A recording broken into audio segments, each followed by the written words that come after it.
Senate had a committee investigating the 30 trillion naira Ways and Means facility granted to the federal government has accused the Central Bank of Nigeria (CBN) of frustrating its efforts to uncover how the loans were utilized.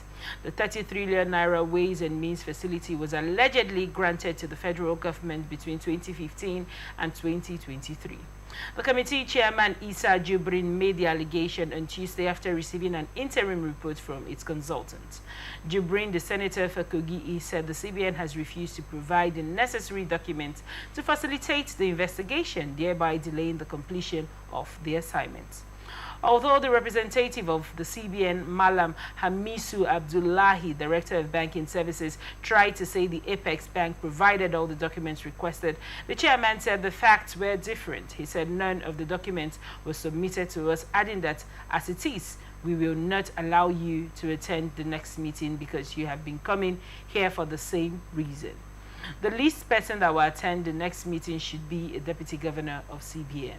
Speaking further, Jubrim said, "What you're telling us is not the truth. We have not received the documents. I don't want to deceive the public here." He said the aim of the assignment being entrusted to the committee by the Senate President for them to come up with a report within the shortest possible time was being frustrated by CBN's action. The information we have here is not different from what we have heard all along. What we did was to hand over the documents to the consultants, and when the consultants made them available to us, this interim report, our intention was to hold onto the interim report on the final report. We have now been compelled to make available this interim report to the general public. This is so that they know that we let them know where the problem is, and the problem is that the CBN has denied us consistently the documents that we need to complete this assignment. Reports that the Ways and Means is a loan facility through which the CBN finances the federal government's budget shortfalls. This way of financing government deficits usually results in microeconomic instability, leading to inflation and high exchange rates because of the excess liquidity injected into the economy. The CBN law limits advances on the Ways and Means to 5% of the previous year's revenue. A way of remedying the situation, the CBN Governor Olayemi Cardoso declared in February that the bank would no longer grant Ways and Means advances to the government until all outstanding debts are refunded. What are your thoughts on this report real quick before we wrap up this episode of the show?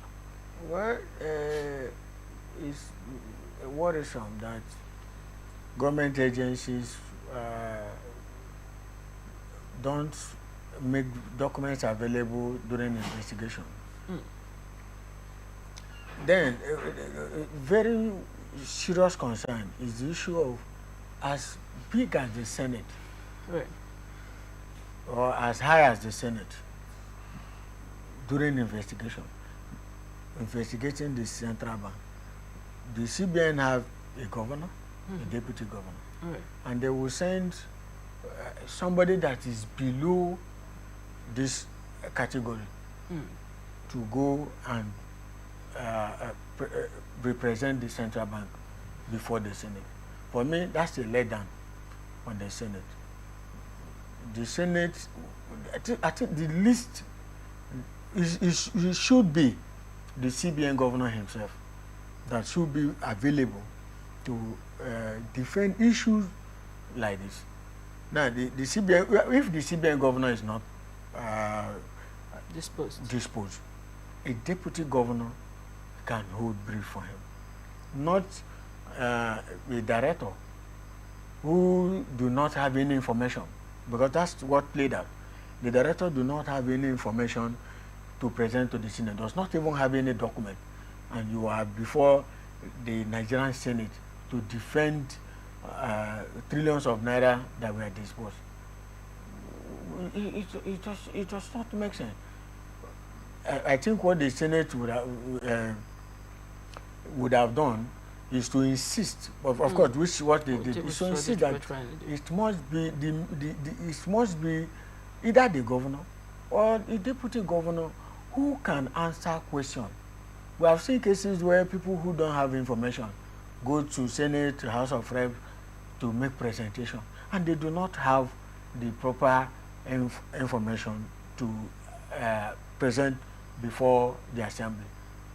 So what that means is that you are inhibiting the investigation process because you do not have the what it takes to, with due respect. But when it comes to Senate, the Senate is senators are representative of states, so it should not be treated with kid gloves where you send anybody to go before the Senate to defend trillions of naira that were disbursed. I think the Senate should look into that and ensure that people should not take the Senate for a ride. So the investigation Nigerians are waiting. We're interested. I'm interested. I want to know how the trillions were disbursed because, like I said, we hear trillions, and billion on air. We start through reflection in the economy. I don't know whether these monies are injected into the economy or injected. They didn't say the monies were injected into. That's what they said. So maybe the investigation will state clearly which sector and how or who or which agency this money or which government parastatal and all that this money was spent or disbursed to. We want to sum up, but on the other hand, we have seen lots of investigation in the Senate and all that, and at the end of the day, nothing serious happened. So sometimes when I see this investigation, I just see it as the Senate is just trying to do regular oversight function, and at the end of the day, nothing will happen. Hopefully, this will be different and we'll get further. Well, we hope so. Thank you so much for your insight on that report.